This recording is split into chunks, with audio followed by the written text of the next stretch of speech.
How did we get here to a place where the world seems like it's run by predators, by the worst kinds of people among us? We're going to talk about that a little bit today, all right? And I think it's very, very important, okay? It's not just an abstract discussion. This little hedge fund I created for you guys, Havens, is different. It's a humanist institution, right? It has very different values. So we're going to talk about all this. How did our world get here? How do we sort of change it a little bit, okay? This is one of my favorite books, Ovid, Metamorphoses, right? One of the greatest works of poetry ever written. And I read this thing all the time, over and over again. It's so beautiful and it's so touching. And I want to read you a few lines from it, okay?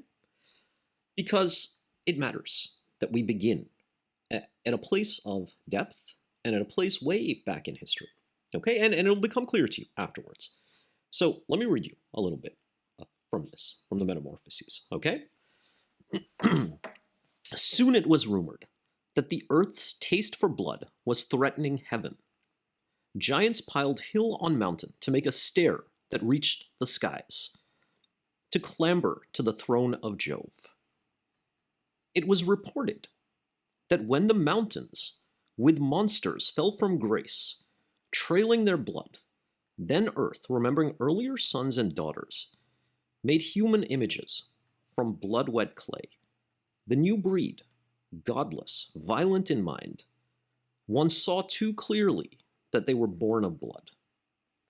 Okay. Powerful, right? Stirring stuff. Really deep in meaning, reaching back through the centuries. And Ovid is talking here about, the arc of history. War, violence, stupidity, greed, the godless ones, born of blood, trying to build a stairway that reaches to the sky. And unseat Jove himself, okay? And right, humanity's falling, all right? And you can see this at work in the world today, from authoritarianism to fascism to tech, stairway that reaches to the sky, trying to unseat the throne of Jove, right? I'm not talking about religion. I'm talking about humanity. I'm talking about humanism, right? Now, what am I talking about? I know it's all very abstract. I'm reading you poetry. You're like, what is going on, Amir? So here's what I'm talking about. When I look at the world today, it seems to me that it's sort of at the mercy of dorks, okay?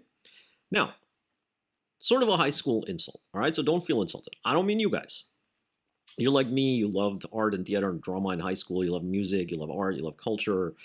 You played Dungeons and Dragons, whatever. That's not a dork. That's not what I mean, all right? This is what they used to call us, maybe, but that's not the way I mean it at all, all right? What I mean is that when you look, the kinds of people that are running some of these companies, that are running some of these institutions, that are running finance, politics, technology, they have appeared to never, like if I gave them a copy of the Metamorphoses, right, they wouldn't know what the hell it was. They probably think Ovid is some kind of car or something, right? So they're anti-humanists, okay?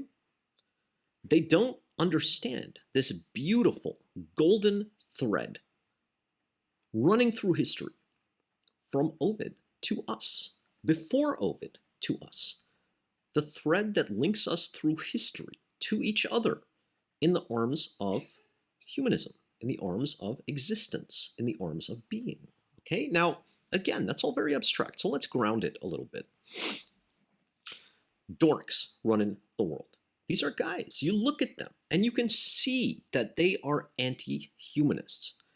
And then they express these anti-humanist values in things like algorithms and AI and recommendations and just ripping off, right, like musicians and artists and filmmakers and, AI stealing everybody's, creative work, blah, blah, blah, blah. So it's not just about creativity, right?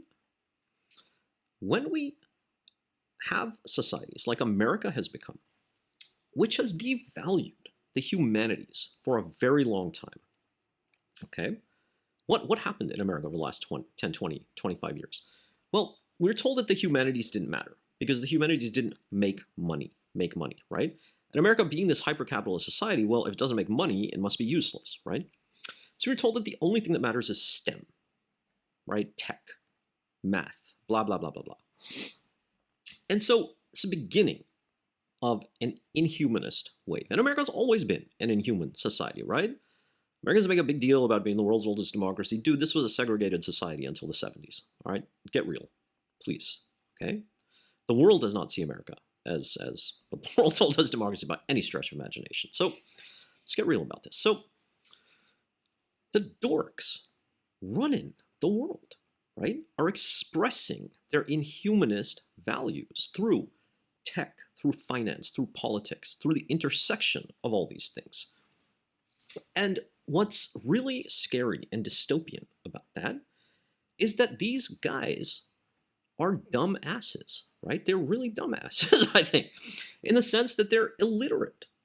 They're illiterate humanistically, they're illiterate culturally, they're illiterate socially. Like I said, if I gave these guys a copy of Ovid, do you think they would have ever come across it before?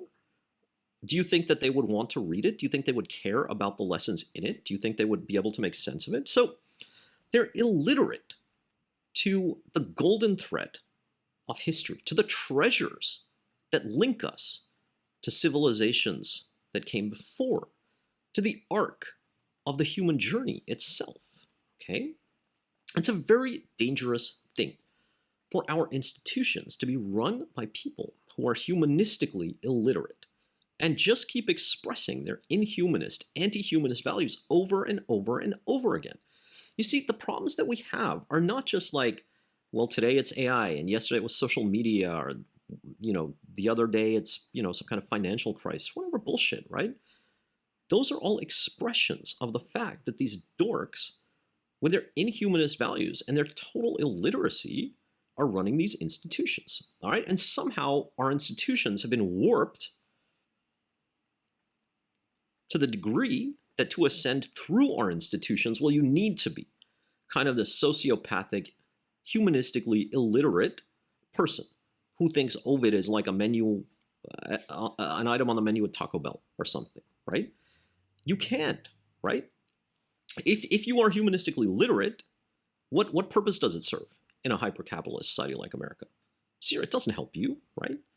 It's a Darwinian place. It rewards brutality, cunning, ruthlessness, selfishness, okay?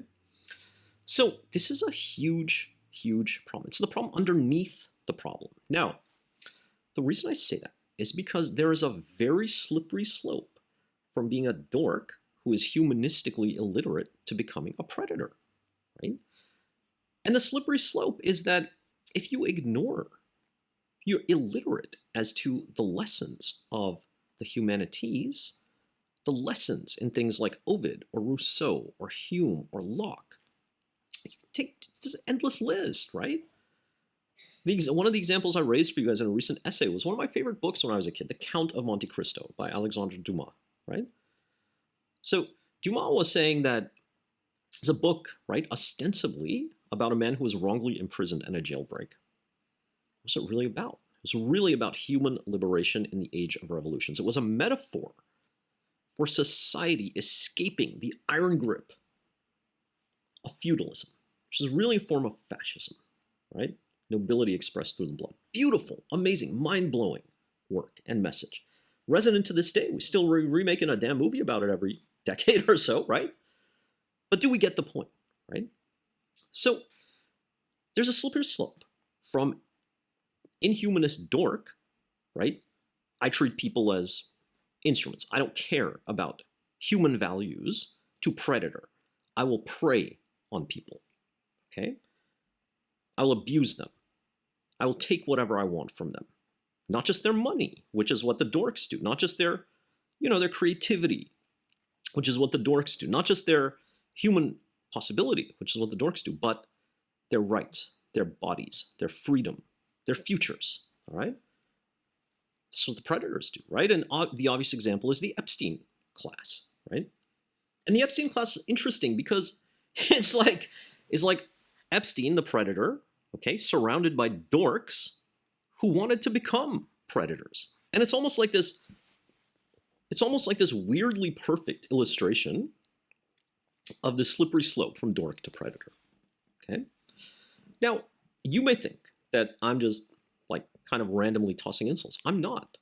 Well, maybe I am a little bit. All right, maybe I'm a little bit because it needs to be done. All right, we've spent too long under the grip of these people and taught to lionize them and worship them and treat them like gods.